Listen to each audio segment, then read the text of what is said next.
Hey guys, it's John Deno, and I'm here today with some information, tips, and advice for you on the USDA Guaranteed Loan Program. If you've gotten this far, hopefully you've watched the previous two videos, which kind of shows you what the program is all about and some of the work that you're going to have to put into it. And what I'm here today is kind of share a little bit more information on how to keep moving forward with this process. So stand by, and here we go.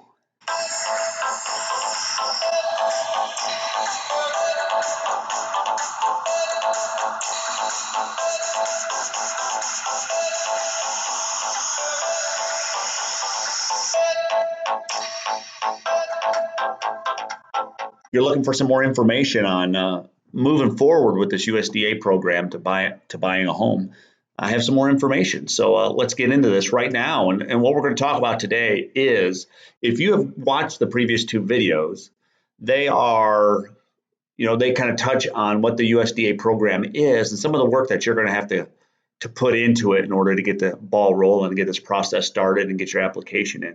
If you've already contacted your area office, they might have put you in contact with a processor. That's the name of the person you're going to be working with.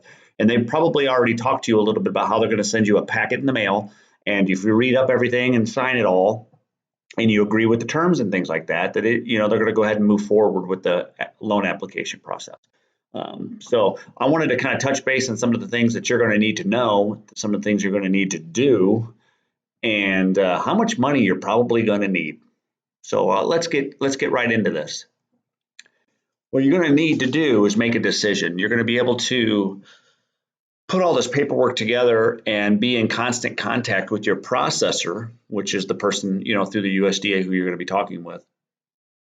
And there's one or two ways. You can do this all yourself, or they have folks called packagers that can help you with this process. And what they are is typically a nonprofit organization that you will pay out of your pocket to kind of bundle everything together. They will get all the paperwork that's necessary for the loan process and the loan application. They're going to tell you, hey, I need this from you. And all you got to do is get it to them, and they bundle it all together and send it to the USDA for processing. So when I had talked to my processor, she's the one that worked for the USDA, my options were I could do it myself. So I get all that paperwork together, and then I have to send it into the USDA. Or I could use a packager, which there was two or three available in Knoxville area. And when I contacted them, it was going to cost about $1,500, but they do all the legwork. You get the information, just give it to them. They sort through it, create the bundle that they need, and they send it to the processor. The advantages of a packager, I know you're spending the $1,500, and I didn't have the extra $1,500. So I was like, I'm just going to do this myself. But the advantages are, and it's already stated and noted, that if you use a packager, you're pretty much bumped to the front of the line. Now, that means that the USDA will have this long list of loan applications, people that have qualified for loans or people that have not qualified for loans. And if you want to go to the top because you want to buy a house right away, and it's that important to you, you're going to use that packager, because then no matter how long that list gets, those people that use a packager get bumped to the top and everybody else gets pushed down. It's just the way that the government does it. It is what it is. I mean, I don't care. I looked at it from a standpoint, for me, is like, I'm just going to do it myself. I have enough confidence in my paperwork and my organization and my communication skills that I think I can do this. So I went ahead and did it myself. Now, is there any advantages to me doing it myself? Well, it was pretty much I saved $1,500. Do I have days where I wish I would have had somebody else do it? Well, absolutely, because it was a lot of work, a lot of effort, because I didn't have anybody to walk through it with me. Now I am reaching out to you and kind of guiding you. So it might be a little easier to do on your own. But if you don't have the confidence to go ahead and get all that organized, then go with a packager. Pay the money. It's expensive. My thing is, if we're going through this program together, like we are, you're watching my videos, odds are you don't have the extra $1,500 just to pay somebody to get this paperwork together. I didn't. I knew well enough that there was going to be other costs that are going to be incurred during this process that I'm going to need to save whatever money I have for that. So I couldn't put another $1,500 into it. Now, they're not all going to be 1,500, but the ones that I contacted in my area were. And so I decided to go ahead and do this myself. The second thing I want to talk about is I did everything online. They're going to send you some paperwork via the mail. You're going to open it up. It's going to be a packet. It's going to explain a little bit about the loan program and the process, and you have to agree to that. And you'll have to I think I had to send that one back after you sign it saying, yeah, I agree. But everything that I did from that point forward was pretty much electronic or via email, whether I scanned something in and sent it. And I did make a few phone calls, but the majority, probably 90%, was email messaging. I was scared to death because you're sending a lot of personal information via internet. And that scared me. And I wasn't sure through the whole process. To this day, I don't know who my processor, what she looks like. I know her name, and I'm guessing it's a her, but I've never seen her. So I haven't actually talked to her personally on the phone. Yeah, I know, right? And so there was a lot of trust issues because I'm just scared somebody's going to hack and take information. Is this legitimate? I was getting response from them, from her, saying, yeah, move forward to this next step, move forward to the next step. But I never really saw any results, so I was skeptical through the whole thing. But it worked. It really was legitimate. As long as those emails are coming from that same person, you can track that in your email. Everything's going to be okay.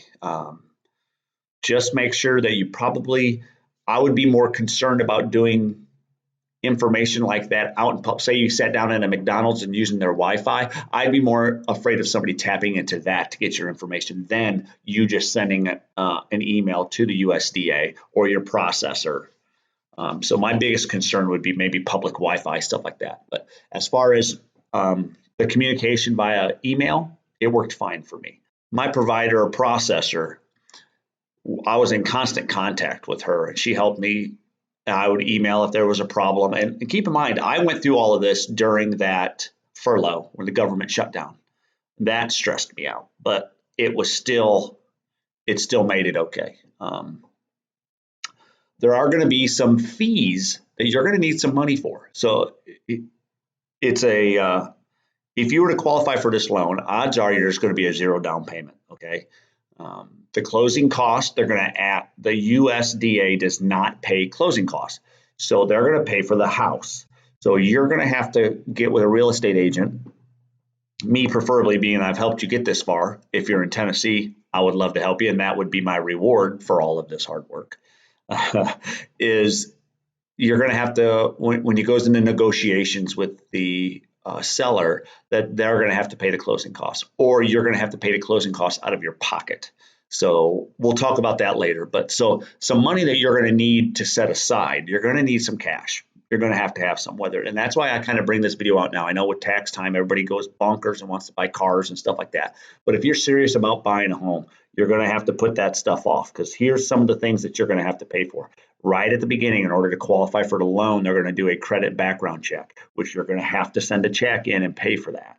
So that's not a lot, but that's just a little one that they're going to say, okay, right off the bat, you're going to have to do this. And I don't remember if it was $50 or whatever the case may be, but that's something that's going to have to be paid right away. Now, if you are qualified, you're already eligible, right? Because you've already gone through the USDA page and did the income eligibility like we had talked about in a previous video. If you're eligible and you qualify, if the USDA comes back and says, yes, you qualify for a home loan, there's going to be also some costs that incurred. Now, if you finally found a house and you want to put a negotiation together with the seller, and you and your agent want to come together, there's going to be earnest money. If you've ever bought a house, you know that it's pretty much a good faith money. You're going to pay a certain amount of money to the seller, and it's going to be, the broker is going to put it into an account that nobody can really touch until the deal's finalized. So your money's safe. But I had to put $1,000 as kind of good faith. That meant that I am going to buy this house if I can. Now, if the sellers back out for some reason or another, you're going to get your money back.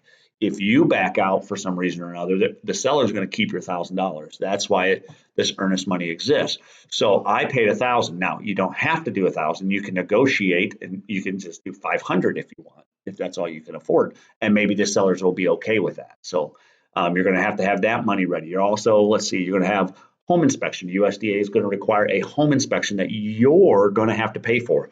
The seller is not going to pay for that. That's on you. I had to have a home inspection, a whole house inspection. That cost me about $450. And that same inspector did a septic dye test, which was a requirement if you have septic. So the home inspection would have cost $400 and the dye test was $50. So it cost me $450 for a whole home inspection and a septic dye test. Now, I also was on a well because we're up in the mountains. And so there's not, the city doesn't bring that type of the utilities up to you. So I have a well. So I had to have the well tested for coliform, which is a bacteria in the water. So that cost, it was about $150 because I had to have it done twice because the first test came back positive for coliform. So I had to have it treated and then I had to have it tested again. So that was a cost that was incurred. Also, you have to pay for your own inspection, termite inspection. So any type of exterminator that comes up there, that's on your dime. You're going to have to pay for that. So these are just some of the things that you're going to have money for. So if I were to say how much money should I set aside, you're going to need $2,500. Now, in the scheme of things, a 15 to 20% down payment on a home, if you were to qualify for a home loan, you're still looking $30,000, $40,000 that you'd have to have in cash. I'd say $2,500 is pretty fair. If that means you've got to sell a car after you've qualified to be able to pay for these, wouldn't it be worth it to own your own home? So in the scheme of things, if you've come this far in the videos, you're really wanting to buy a home. So you're going to do whatever it takes. So I'm just here to tell you, you are going to need some cash. It's not going to be free willy-nilly. You're going to have to put money aside. Hey guys, thanks for watching the video. If you found this information useful, give me a big thumbs up, okay? And please hit the subscribe button and the bell below. That helps me out big time. I want to keep this series going, so I look forward to putting out some new content for you. So stay tuned. Thanks.